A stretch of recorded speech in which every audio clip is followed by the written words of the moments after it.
अस्सलामुअलैकुम। मुनफरिद तज्जियों के programme black and white के साथ मैं हूं मरियम जफर और हमारे साथ हैं जनाब हसन निसार। हसन साहब, army chief general Asim Munir ने कौमी असम्बली के इन कैमरा सेशन में दो बातें की हैं। उन्होंने कहा कि नए पुराने पाकिस्तान की बहस छोड़कर हमारे पाकिस्तान की बात करनी चाहिए और ताकत का मरकज पाकिस्तानी अवाम है। जनरल साहब हाफिज भी हैं और पाकिस्तान के मुहाफिज भी हैं, अच्छी बात की है उन्होंने, लेकिन मेरा ज़ाती ख्याल ये है कि तीनों बातें होनी चाहिए। नया पाकिस्तान और पुराना पाकिस्तान वाली बात भी होनी चाहिए और हमारा पाकिस्तान तो है ही, वो तो पहली बात है। अच्छा, इसमें दो बातें हैं। नया पाकिस्तान, पिछले पाकिस्तान के बारे में हमारे एक बुजुर्ग कहा करते थे कि उसकी कहानी है प्लंडर, लूट मार, ब्लंडर भयानक गलतियां और सरेंडर्स, ईस्ट पाकिस्तान के हवाले से। ठीक, सो नए पाकिस्तान की बात होनी चाहिए। अच्छा, रह गया हमारा पाकिस्तान, तो हमारा पाकिस्तान ये कहने की या बताने की जरूरत नहीं होनी चाहिए। अगर मुल्की वसाइल की तकसीम मुनसिफाना हो, मेरिट यकीनी बना दिया जाए, तो याद रखो, मां को कहने की जरूरत नहीं होती मैं तेरी मां, बाप को यह कहने की जरूरत नहीं होती मैं तेरा बाप हूं। उसके करतूत बोलते हैं, उसकी कुर्बानी बोलती है, उसकी मुनसिफी बोलती है। सो हमारा पाकिस्तान अगर आप एकेडमिकली देखें तो बड़ी खूबसूरत बात है, लेकिन ये उस वक्त तक मुमकिन नहीं। एक इटालियन मुहावरा है कि जिस मुल्क के अखरोट पे मेरा हक नहीं है वो मुल्क मेरा नहीं। हमारे यहां जो रवैया है ना अपनी जात के गिर्द, उसकी वजह है कि हर आदमी गैर महफूज है, अनप्रोटेक्टेड महसूस करता है, लेट डाउन महसूस करता है।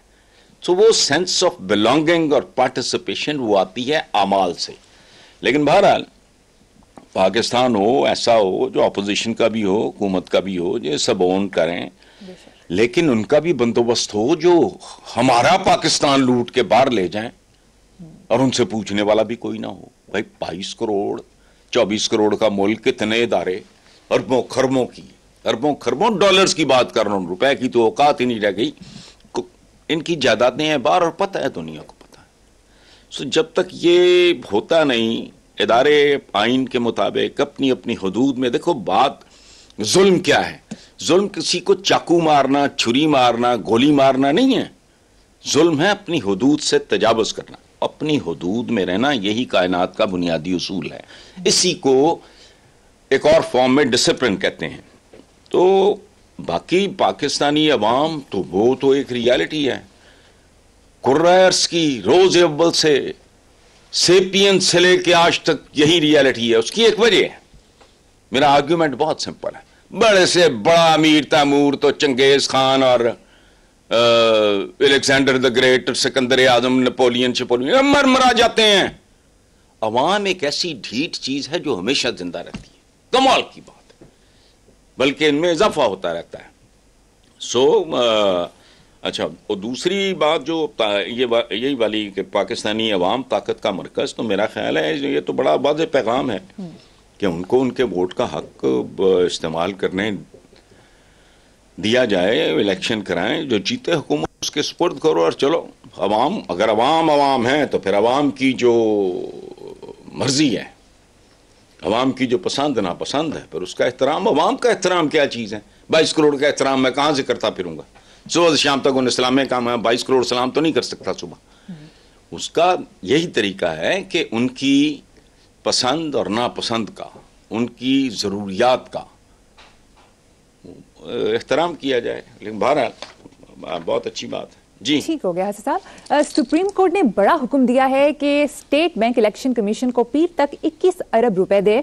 गवर्नर स्टेट बैंक ने अदालत को बताया है कि 21 अरब रुपए दे सकते हैं। क्या कहेंगे इस पे? बिल्कुल दे सकते हैं, ये तो ढोंग है। बाकी तो सारा टोपी ड्रामा हो रहा है, उसमें तो शक ही कोई नहीं है। अच्छा, यूएई ने भी $1 अरब की वो तस्दीक कर दिया कि इनको खैरात दे दो, हम इनके जामिन हैं। अब प्रैक्टिकली तो यही है ना। बॉटम लाइन क्या है, किस बात की दे दी है उन्होंने? अच्छा, फिर मसला, सवाल पैदा हो, मसला क्या है? मसला है पीडीएम ही, इलेक्शन नहीं कराऊंगी, कराया तो मारी जाऊंगी। वो नहीं मैं पता नहीं पंजाब नहीं जाऊंगी, नहीं इलेक्शन नहीं कराऊंगी, कराया तो मारी जाऊंगी। ये बदनीयत है। स्टेट बैंक ने इलेक्शन कमीशन को रकम अदा कर भी दी तो हुकूमत को नई वारदात शुरू कर देगी। यही हमारा मुकद्दर और इसकी वजूहात हैं। ये किसी वक्त मैं बयान करूंगा कि हमारे रवैये इतने गैर जिम्मेदाराना, इतने बाजारी, इतने घटिया और इतने मतलब गए गुजरे क्यों हैं? उनमें कोई गहराई, कोई गिराई, कोई ग्रेस क्यों नहीं है? वजह जिन कौमों में ये सारा कुछ या उनकी लीडरशिप में ये सारा कुछ पाया जाता है, उनकी कोई चार टांगे तो नहीं होती। बहरहाल इस पर फिर देखेंगे, मौका आया तो बात करेंगे। ठीक है, सब आगे चलते हैं। साबिक सदर आसिफ जरदारी ने दावा किया है कि जनरल बाजवा मार्शल लॉ के इशारे दे रहे थे। हमने कहा हम खेती बाड़ी करते हैं, आप मुल्क चलाओ। इस पर वो पीछे हट गए। ये भी कहा कि अगर शहबाज शरीफ नाअहल हुए तो सिंधी वजीर आजम आ सकता है। अच्छा, मेरी ये बात तो थोड़ी अक्ल में नहीं बैठती, चूंकि मेरा प्रॉब्लम है, मैं वो लॉजिक पे मेरी कोशिश होती है परखने की किसी भी स्टेटमेंट को। जिन्होंने मार्शल लॉ लगाना होता है वो इशारे नहीं दिया करते। याद रखना, आखिरी मुलाकात में ज़ाउल हक रकू में था, वो होता ही था, वो था ही खुशामदी साहब, पीछे हाथ बांध के चला करता था। भुट्टो की 500 तस्वीरें, मैं तो कभी साथ नहीं था, मैंने तो नहीं देखा, तस्वीरें हैं। तो अब्दुल हफीज पीरजादा पॉइंटेड आउट कि he is up to something. Bhutto ने कहा वो कैसे? उसने कहा आज वो जरूरत से ज्यादा। सो मेरा नहीं ख्याल कि ये इशारे नहीं दिया करते। अच्छा, अब रह गया कि शहबाज शरीफ नाअहल हुए तो सिंधी वजीर आजम हो सकता है। ऐसा हो जाए तो हमारे लिए काबिल कबूल होगा। अच्छी ट्रेनिंग हो गई है बिलावल की, देयर इज नो हार्म। अगर ये आ जाए तो बेहतर है। उसकी वजह है क्रेडिबिलिटी स्टेट की एरोड हो रही है। मतलब जो सबसे नापसंदीदा अनासर हैं वो चेहरे के तौर पे उनको इस्तेमाल किया जा रहा है। हालांकि मुमकिन है उनका कसूर कोई ना हो, या हो तो बहुत कम हो, या उतना हो जितना उनका हिस्सा है, लेकिन सारा जो खाता है ना उसका फोकस हो गया है प्राइम मिनिस्टर, चूंकि वही चेहरा होता है हुकूमत का। तो अच्छा है इनको थोड़ा ये रिलैक्स कर लें। शायद मुमकिन है गिरता ग्राफ वो उसकी गिरावट की रफ्तार में कमी आ सकती है, शायद रुक भी सकता है, लेकिन वो रिवर्स अब नहीं होना। जितना गिर चुका है इसको संभालने के लिए एक तरीका है कि मंजर से हट जाओ। चलें, ठीक है हसन साहब। इंटरनेशनल रिसर्च इंस्टीट्यूट है fund for piece fragile state index, इसकी रिपोर्ट में पाकिस्तान को एक ऐसी रियासत करार दिया है जिसे तोड़ना मुश्किल नहीं। सिर्फ Yemen, Somalia, Ethiopia, Iraq, Afghanistan और लिबिया पाकिस्तान से नीचे हैं। पाकिस्तान के हवाले से ये बहुत तशवीशनाक रिपोर्ट है। देखो बेटा, पाकिस्तान के हवाले से किस शोबे की रिपोर्ट है जो तशवीशनाक नहीं है? बताओ मुझे। महंगाई, आबादी, जराइम, लैक ऑफ मेरिट, एजुकेशन, मतलब मुझे कोई एक शोबा पाकिस्तान। अच्छा, दूसरी हमारी एक हिस्ट्री है। हम तो मेरा ख्याल 21 साल, मुझे ठीक से याद नहीं आ रहा, 71 कैलकुलेट कर लो आप, मुल्क तो लख्त हो गया। तो तारीख एक तो हमारी, फिर करतूत हमारे, उसके बाद ना समझने वाला एटीट्यूड हमारा। वो अगर ये कह रहे हैं, इसमें देखो, इसमें 3 4 5 पॉइंट्स जो है ना वो बहुत, कि जो रियासत आम आदमी की हिफाजत हर तरह की होती है, सिर्फ जिस्मानी नहीं होती, इक़्तिसादी भी होती है, अखलाकी भी होती है। वो हिफाजत ना कर सके वो नाकाम है। मेरा सिक्योरिटी गार्ड है, मेरी सिक्योरिटी में मुकम्मल तौर पे वो नाकाम है अगर, तो वो ज़ाहिर फ्लॉप है। अच्छा, जो रियासत अवाम को रोज़गार, बुनियादी ज़रूरियात ज़िंदगी, इज़्ज़त नफ्स जो मुफ्त मिलती है। मुझे इस मुल्क का वज़ीर आज़म गुज़श्ता, उससे पहला हलफ दे, कसम खाए कि पाकिस्तान में और कुछ नहीं, आम शहरी को इज़्ज़त नफ्स उसकी मजरू नहीं होती। बताओ, कदम कदम पे, पटवारी से लेके थानेदार तक जलीलो खार होता है। अच्छा, तीसरी के कानूनी जवाब अगर उस पर ही सवालिया निशान पड़े हों होने ना होने के लिए, इस तरह पीढ़ियां भागी जा रही है, क्या कोई इस तरह होता है? अच्छा, अजीबोगरीब एटीट्यूड है, पागलपन। वो कहते हैं, वो अरब्स कहा करते हैं अंता मजनून, वो तू पागल है। अच्छा, आबादी का मुसलसल बढ़ते जाना, वसाइल का मुसलसल कम होते जाना, आबादी का मुसलसल बढ़ते जाना। अच्छा, फिर बैरूनी मुदाखलतों का, इन्वर्टेड कॉमास में, कई तरीके हैं उसके। ये नहीं होता कि फौज ले को चढ़ जाए। अच्छा, वो नाकामी की एक बहुत बड़ी निशानी है, वो देख लो आप। अच्छा, अब सवाल एक बहुत खौफनाक और बुनियादी, हम ऐसे क्यों हैं? हम ऐसे क्यों हैं? पूरी दुनिया इतने से डब्बे में सुकड़ गई है यार। हर चीज का, हर रवैया, हुक्मरान सो कॉल्ड जो हैं, वो गवर्नेंस कैसे होती है, सबको सब कुछ पता है। एक जमाने में पासपोर्ट, वो भुट्टो ने जरा रिलैक्स किया, पासपोर्ट ही नहीं मिलता था आम आदमी को।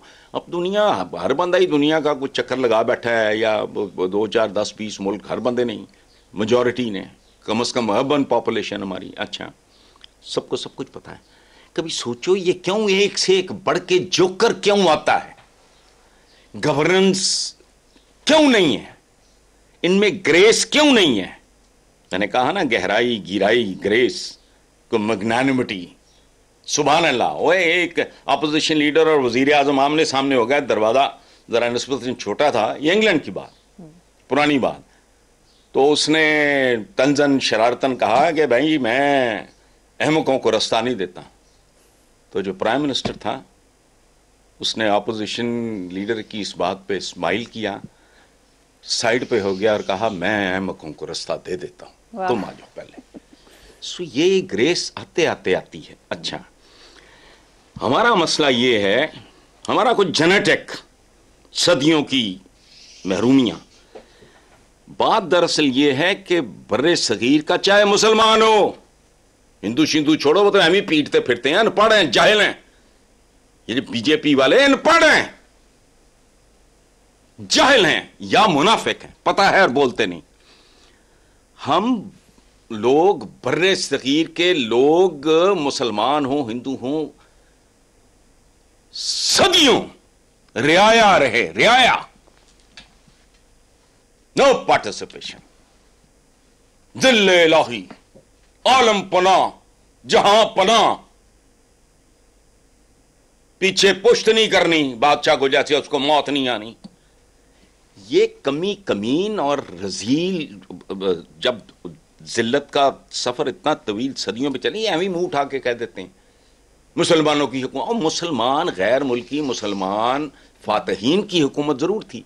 तो अगर सन 2022 में हमारे हुक्मरान ये कर रहे हैं, लोकल, कोई जालंधर में पैदा हुआ, कोई लुधियाना में, कोई जाती उमरा में, कोई कहीं यहीं पैदा हुए सारे, अगर वो बदसलूकी कर रहे हैं अपने अवाम के साथ, तो जो गैर मुल्की फातहीन आते होंगे, भले मुसलमान हो, बताओ वो आज से 500-700 साल पहले क्या करते होंगे? हमारे अंदर वो रवैये हैं ही नहीं, रियाया है जिसके अंदर से हुक्मरान निकल रहे हैं धड़ाधड़। सुभान अल्लाह। इनमें वो बात है ही नहीं जो जदीद जमहूरियत का खासा होती है। उसमें फ्लेक्सिबिलिटी होती है, उसमें टॉलरेंस होती है, उसमें एक दूसरे को स्पेस दिया जाता है। इसलिए ये जो कह रहे हैं ना कि पाकिस्तान और ये सारा, असल मसला क्या है? चलो भाई हमारी ना सुनो, जिन लोगों को आप समझते हो कि वो अक्लो दानिश की बात करते हैं, पढ़े लिखे लोग हैं, उनमें से 10, 15, 20, 50 बुला लो, को 2-4 दिन का एक सेशन रखो, डेली 2-2.5 घंटे। इस मुल्क का कोई काबिल जिक्र आदमी वो ये कर लें कि हम में प्रॉब्लम क्या है। अब ये एक अजीबो गरीब काम है, पूरा महीना यार, साल में एक पूरा महीना, सुबह दोपहर शाम, हर टीवी जो चैनल खोल लो, पूरा पूरा मेकअप करके बैठे होते। अच्छा, असर सिफर। वजह क्या है? सो ये जो आप अपनी नाकामी की दास्तान ना, history of blunders and surrenders, कुछ नहीं होता, रॉबर्ट ब्रूस आ रहा था गार में, उसने देखा है मकड़ी का बिहेवियर, गिर रही है फिर चढ़ रही है, उसने कहा 80 की 80, उठ गया। शहाबुद्दीन गौरी वॉज डिफीटेड, बहुत बुरी तरह शिकस्त खाई उसने तराइन के मैदान में पृथ्वीराज चौहान से। उसने कपड़े नहीं बदले, मैदान जंग में जख्मी हालत में उसको बेहोशी की हालत में उसके लोगों ने उठाया तराइन के मैदान, वहां निकाला, वापस अफगानिस्तान गया। ना वो बिस्तर पे लेटा, जमीन पे लेटा, कपड़े लिबास तब्दील नहीं किया कि सुबह दोपहर शाम हर लम्हा उसको उसकी जिल्लत आमेज शिकस्त याद दिलाता रहे। वो लिबास खून आलूद लिबास, कपड़े नहीं तब्दील किए। यहां छुपाते हैं एक दूसरे से। हमने अगर कोई बात नहीं, कौमों पे आता है, सरेंडर्स भी होते हैं, प्लांटर्स भी होते हैं। शहाबुद्दीन गौरी की मिसाल दी है ना, अगले साल उसने फिर जो पृथ्वीराज चौहान के साथ किया है वो तारीख में मौजूद है। शहाबुद्दीन गौरी की बात कर रहा हूं, ओए अपने ही बुजुर्गों की, अपने ही बड़ों की सो कॉल्ड। तो इसलिए ये कोई हर्ज नहीं है, इसको समझो कि व्हाट इज आवर प्रॉब्लम। अच्छा, एक दफा आप मर्ज जान जाएंगे, सबसे बड़ा चैलेंज क्या होता है तिब्बी दुनिया में, क्या इसका प्रॉब्लम क्या है, मसला क्या है, मसला समझ जाए फिर उसका इलाज भी मिल जाता है। हम मसले की तरफ आते नहीं, साजिश है ये गोरों की, यहूदो हनूदो कनूद, पता नहीं क्या क्या, अपना गिरेबान नहीं देखना जो रेडली अवेलेबल है, उधर नहीं झांकना, इधर उधर मलबे डाल देने हैं। नतीजा क्या है, ना मर्ज की समझ आ रही है तो इलाज खाक हो रहा है। आगे चलो माशाल्लाह। हाँ जी ठीक है, आगे चलते हैं हसन साहब। साबिक फौजी अफसरान ने प्रेस कॉन्फ्रेंस की और इमरान खान की हिमायत का ऐलान कर दिया। वो तो इसमें कौन सी हैरत वाली बात है। देखो, साबिक फौजी से बड़ा पाकिस्तानी कौन हो सकता है, जिसने ज़िंदगी मौत का सौदा किया, कुदरत ने करम किया, कोई शहीद हो गया, कोई बच के आए, जो बच जाते हैं वो फिर रिटायर भी हो जाते हैं। तो उनकी अपनी एक इंडिपेंडेंट राय है, और वो इंडिपेंडेंट राय ऐसी ही है जैसे अमूमी तौर पे अवाम की है। अगर अवाम की भारी अक्सरियत इमरान के साथ है तो आप यकीन करो हर शोबे में तकरीबन यही हाल होगा। हसन साहब, इमरान खान का कहना है कि जनरल बाजवा भारत से दोस्ती चाहते थे, फौज उनका एहतसाब करे। सुभान अल्लाह, भी क्यों करे, मेरा भी करे, क्योंकि मैं भी चाहता हूं। अब मुझे गद्दार बना दो, वो कल को हाथ मारो,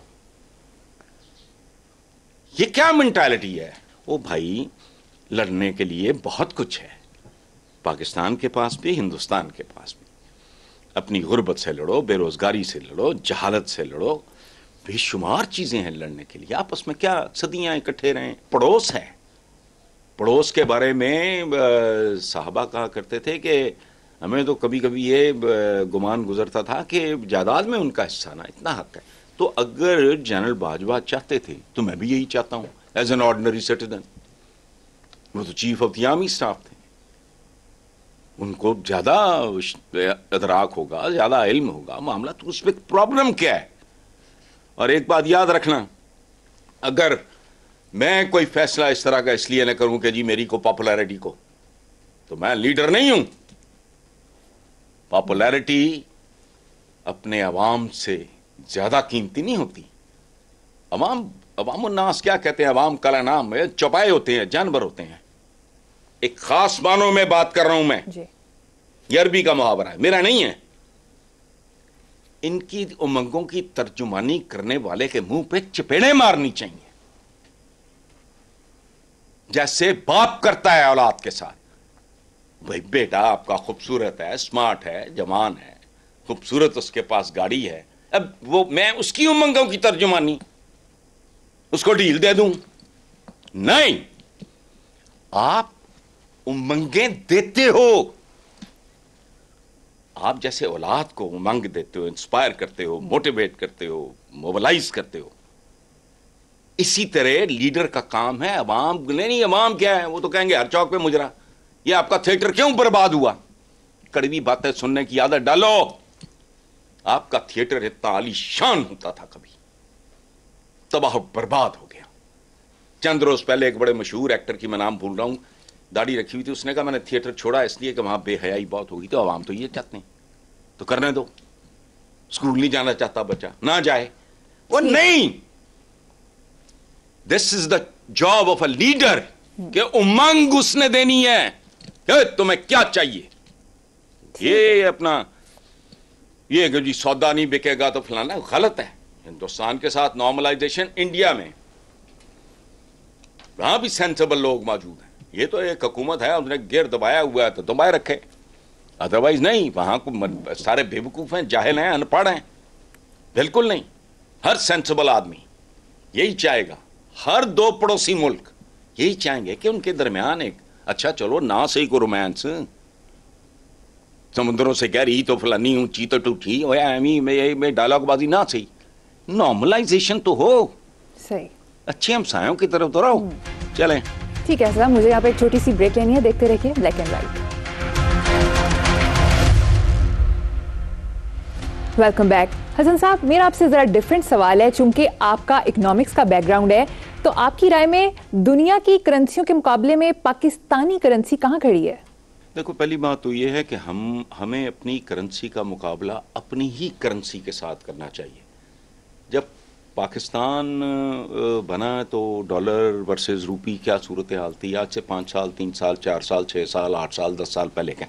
पहली बात तो ये है, चूँकि हर मुल्क की अपनी अपनी कंडीशंस होती हैं, उसकी कोई पॉलिटिकल उसका एनवायरनमेंट होता है, उसके कोई ग्लोबल मसाइल होते हैं। मसलन ईरानी रियाल है, $1 में 42,250। अच्छा, कोलंबियन पैसो एक करेंसी है जी, वो $1 4,421। अच्छा, अब आप अंदाजा लगाओ। वियतनामी डोंग है वो $1 23,447। और इसी तरह इंडोनेशियन रूपी जो है $1 का पता नहीं 14,798। ये नहीं है बात बुनियादी तौर पे। लेकिन मैं हरगिज ये नहीं कह रहा कि हमने उनके मुकाबले पे कोई विक्ट्री स्टैंड पे जाना है। हमारे हालात मुख्तलिफ हैं, हमारी आबादियाँ मुख्तलिफ हैं, हमारे इंटरनेशनल ईरान के लिए तो अमेरिका ही अजाब बना रहा, उनका पैसा भी बेशुमार जब्त हुआ है। सो रीजंस अपनी अपनी हैं, लेकिन वक्त कम है, मुकाबला सख्त है। हम इस कैटेगरी में ना चले जाएं जिनके चंद एक मैंने फिगर्स आपको दिए हैं। ये ना हो कि हम भी कल विक्ट्री स्टैंड पे पहुंचे में हूँ। अभी तो $1 को 300 के लगभग कहीं है, पता नहीं क्या, नहीं 300 नहीं हूँ, हैं जी 285। कितना? 285। तो बस ये जिस तरह मंजिलें मार रहा है, ये करते करते ये ईरानियन रियाल ना बन जाए, जरा होश करें।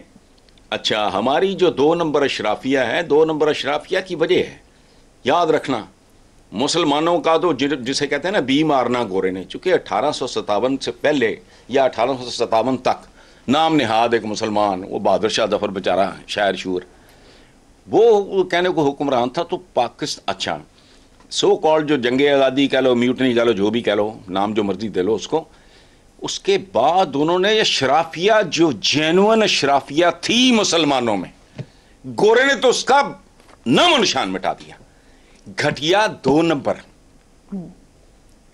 अपने चमचे कड़छे, वो जो पिछले दिनों सराजुल हक साहब ने कहा है, अपने कुत्ते नहलाने वाले। मैं गोरी का स्टेटमेंट पढ़ रहा था 2-3 दिन पहले, वो कहती है ये क्या लोग हैं, कोई गोरा कोई गोरी किसी के घर चली जाए उसको वो चाहे रानी हो उसको धंधल पड़ जाती है। अच्छा, ये गोरे ने फिर एक और किस्म की इशराफिया पैदा की। ये जितने मुअज़्ज़िज़ीन हैं, बड़े बड़े नूरानी और सुभानी, इनके बुजुर्गों के कभी वायसराय के नाम खतूत तो पढ़ो, किताबें अवेलेबल हैं। ये 2 नंबर अशराफिया है, ये अशराफिया होती है, हर जगह होती है, ये 2 नंबर है। ये ठग हैं, ये बहरूपी हैं, ये अशराफिया है नहीं। ये वो लोग हैं जिन्होंने गोरे के लिए मुखबरी भी की, उनको माली तौर पे भी सपोर्ट किया और उनको मैन पावर भी मुहैया की और उनको खुश किया, और फिर उसके एवज़ उन्होंने वसूलियाँ की। वो वसूलियाँ अब ये पाकिस्तानी अवाम से कर रहे हैं। वो तो गोरा तो चला गया नवाज के इनको, अब वो हमारी गर्दनों पे सवार हैं। जब तक इनका कोई मामला ठीक नहीं होता, कोई जेन्युइन लोग आगे नहीं आते, अवाम आगे आएंगे तो अवाम का मुस्तकबिल महफूज होगा, वरना नहीं होना। जो मर्जी कर लो, एक से बड़ा एक ठग। अमीर हुसैन ठग पे गोरों ने बड़ी खूबसूरत किताबें लिखी हैं, ज़रा पढ़ के देखना, ये सारे ठग हैं। पाकिस्तान की तो अशराफिया भी 2 नंबर है। यकीनन। जी ठीक है हसन साहब, आगे चलते हैं। जुल्फिकार अली भुट्टो की पोती फातिमा भुट्टो का कहना है कि इमरान खान जनरल जिया के सियासी नजरिए के वारिस बन गए हैं। यार अफसोस हुआ, मैंने भी ये पढ़ा है। देखो, फातिमा भुट्टो को मैं पढ़ी लिखी बाज़ौक़ खातून समझता था। कोई she is authored a book also, को किताब शिताब भी लिखी है। जनरली मैं समझता था कि इसको पढ़ने लिखने का शौक़ है और लिखती भी है। लेकिन सच्ची बात है, स्टेटमेंट के बाद तो वो भी मुझे मरियम नवाज ही लगी है। फ़र्क सिर्फ इतना है कि वो भुट्टो की पोती है ये जो, बाकी हाल कोई नहीं। अब मैं क्या कहूँ, बीबी को ये नहीं पता कि ज़िया की लेगेसी नवाज शरीफ है। वो बीबी अकल को हाथ मार। इमरान का तो दूर दूर तक कोई ताल्लुक नहीं ज़िया उल हक के साथ। क्रिकेट खेलता उसको तो पता नहीं था, वो तो किसी बंदे के साथ बंदा उसको छू जाता था तो वो इरिटेट हो जाता था। उसने क्या लेगेसी, उसको तो पता भी नहीं उसकी लेगेसी क्या। वो एक बार पता नहीं कप्तानी छोड़ी या पता नहीं उसने बुला लिया, मुझे क्रिकेट का ज़्यादा पता नहीं है। इमरान का कोई नज़रिया है या नहीं है, और अगर है तो उससे इख्तलाफ कोई करता है, इत्तफाक करता है, मुझे उससे भी कोई दिलचस्पी नहीं है। लेकिन ज़िया उल हक की लेगेसी का इल्ज़ाम लगाना इमरान पे, इससे बड़ी जहालत और बेखबरी, चलो मैं जहालत नहीं कहता, बेखबरी लाइल्मी नहीं है, इससे बड़ी मुमकिन नहीं है। इन दोनों में नूरी सालों का फ़र्क है।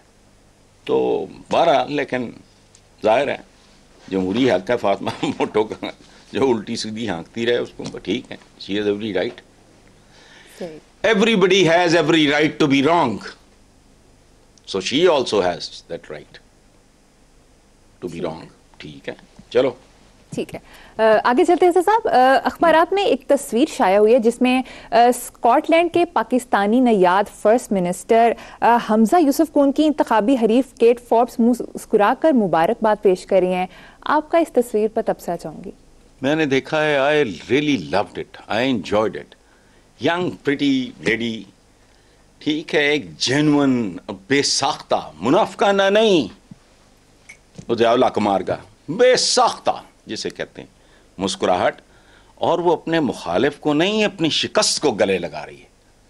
वो उसको मुबारकबाद नहीं दे रही, गले लगा के, और उसके चेहरे पे इतनी खूबसूरत मुस्कुराहट है।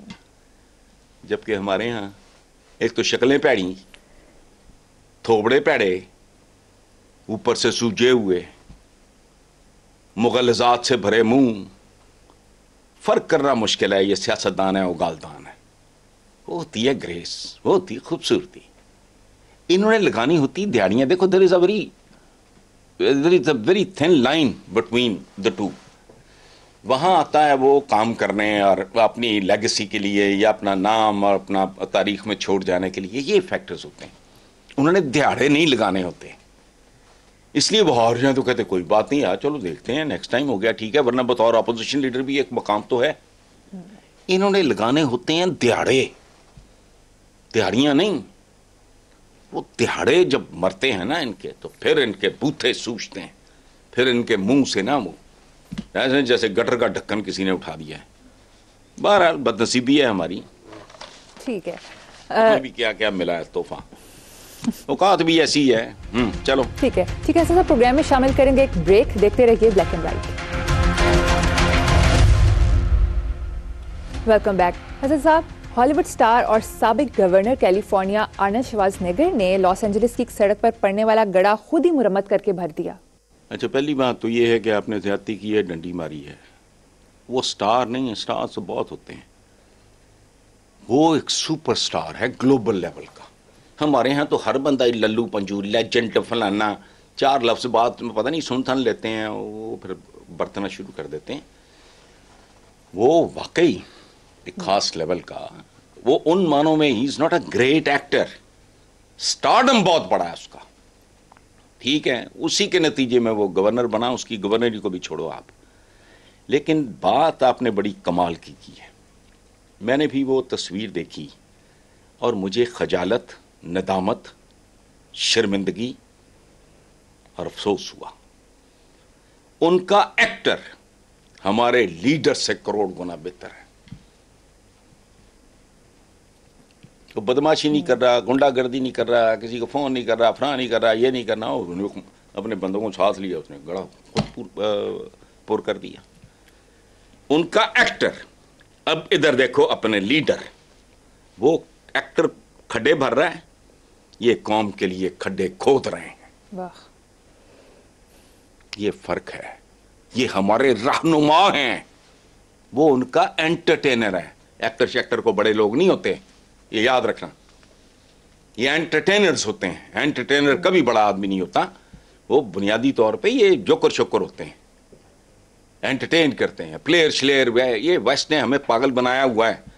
ये इजाफी बात है, सुन लो, याद रखना, कभी उनके अजीम साइंसदानों के नाम उन्होंने मॉडर्न हिस्ट्री में, एक का नाम लो, फारूक साहब से पूछो, पढ़े लिखे आदमी, इनसे पूछो, नहीं पता। वो जैसे नाजायज औलाद को छुपा के रखते हैं ना लोग, इसी तरह वो अपने असल दिमागों को छुपा के रखते हैं। वो अपने फुटबॉलर तो फलाने टमकाने, उनको ग्लैमराइज करते हैं, बड़े बड़े मुआवजे, टाइगर वुड्स तो पता नहीं, रोनाल्डो शनाल्डो, ताकि हम जैसी चपड़ कनाती हैं जो लोग हैं ना, वो रोनाल्डो बनना चाहें। कोई एक्टर बनना चाहता है, कोई सिंगर बनना चाहता है, उनको वो बहुत मीडिया में हाइप देखो उनका। ये वजह यहां अनपढ़ से बूथे उठा के कह देते हैं साजिश हो रही, साजिश। और साजिश तो उनकी तुम्हें पता ही नहीं। वो इतने ज़हीन लोग हैं कि तुम उनकी साजिशें समझ नहीं सकते। वो अपने एंटरटेनर्स को, मुसल्लियों मरासियों को माफ करना, वो ग्लैमराइज करते हैं बड़े बड़े मुआवजे। क्यों? हमारे बच्चे उधर जाएं। उनके साइंटिस्ट का कभी बड़े का नाम सुना है? कभी उनकी मीडिया पे उनकी प्रोजेक्शन देखी है? नो, पता ही नहीं लोगों को कि खामोशी से क्या काम कर रहे हैं। तो इतना बड़ा भरा वो स्टार तो है, तो वो खड्डे भर रहा है। उनका एक्टर, हमारे लीडर कौम के लिए खड्डे खोद रहे हैं। मौज करो जी। खड्डे खोद रहे हैं, सही बात है। साहब, अब अगली खबर पर चलते हैं। एक अखबारी रिपोर्ट में पटवार खानों और अराजी रिकॉर्ड सेंटर पर अवाम को लूटने का इंकशाफ हुआ है। वरासती इंतकाल की मद में 40 से 50 हज़ार रुपए वसूल किए जा रहे हैं। साइलिन ने शिकायत की है कि अमला उन्हें पैसे के लिए चक्कर पे चक्कर लगवाता है और फिर पैसे लेकर काम करता है। यार, आपका भी ना जोर चलता है बेचारे मासूम पटवारियों पे। क्या हो गया अगर एक पटवारी 3 शादियां कर लेता है और 3 कोठियां लेके बेगमात को दे के एक एक गाड़ी भी दे देता है? क्या हो गया? जो खरबों डॉलर खा के बाहर बैठे हैं, पूरी दुनिया जानती भी है, उनका कोई गरीब पटवारी के पीछे पड़ गए, गरीब मार। ओ भाई, ये कोड ज़्यादा इलॉजिकल सिस्टम है। मैं तो कब से कह रहा हूं कि रियासत गन पॉइंट पे हमारा सियासतदान, पॉलिसी साज गन पॉइंट पे करप्ट करता है, ताकि ये हजारों लाखों में खाए हराम, हम अरबों में खाएं। अदरवाइज मुझे बताओ, जो पटवारी का टेक होम है, इस क्लास में बच्चे भी ज़्यादा होते हैं, ज़्यादा नहीं लगाते, हम एक फेवर करते हैं उनके साथ। 3-4 बच्चे हैं, पटवारी है, उसकी बीवी है, 6 बंदों का खानदान है। अब मुझे बताओ, पटवारी की तनख्वाह, उसको छोड़ो, SHO की बताओ, वो हराम ना खाएगा तो किधर जाएगा? ये जो जिंदा फिर रहे हैं, ये हराम की बदौलत। आज कोई जादू का तिलिस्मी चिराग आ जाए और रिश्वत बंद हो जाए, 72 घंटों में, या 72 से ज्यादा बढ़ा लो, कौन आबादी मर जाएगी। आपका सैलरी स्ट्रक्चर इतना घटिया, इतना फजूल, इतना इलॉजिकल है, शर्म भी नहीं आती इनको, आनी चाहिए भी नहीं। क्यों? पटवारी तक ठिकाना कीता है इन्होंने। मैं भी हराम खा रहा हूं, वो भी हराम खा रहा है, वो भी हराम खा रहा है। फर्क हमारे और इनके हराम में खरबों का ही है, बस खा तो रहे हैं हराम। सूअर की एक बोटी खाओ, है तो हराम। तो इसलिए ये सारे का सारा गैर मंतकी सैलरी स्ट्रक्चर है। कोई असूल होना चाहिए। पुराने जमानों की बातें कर रहा हूं कि जी कम अज कम जो उजरत, मुआवजा, सैलरी जो भी कह लो, 1 तोला सोना। अब मुझे बताओ, 1 तोला सोना कितने का है? ये मिनिमम होना चाहिए। लॉजिकल तो ये है, लेकिन इस मुल्क में लॉजिकल है क्या?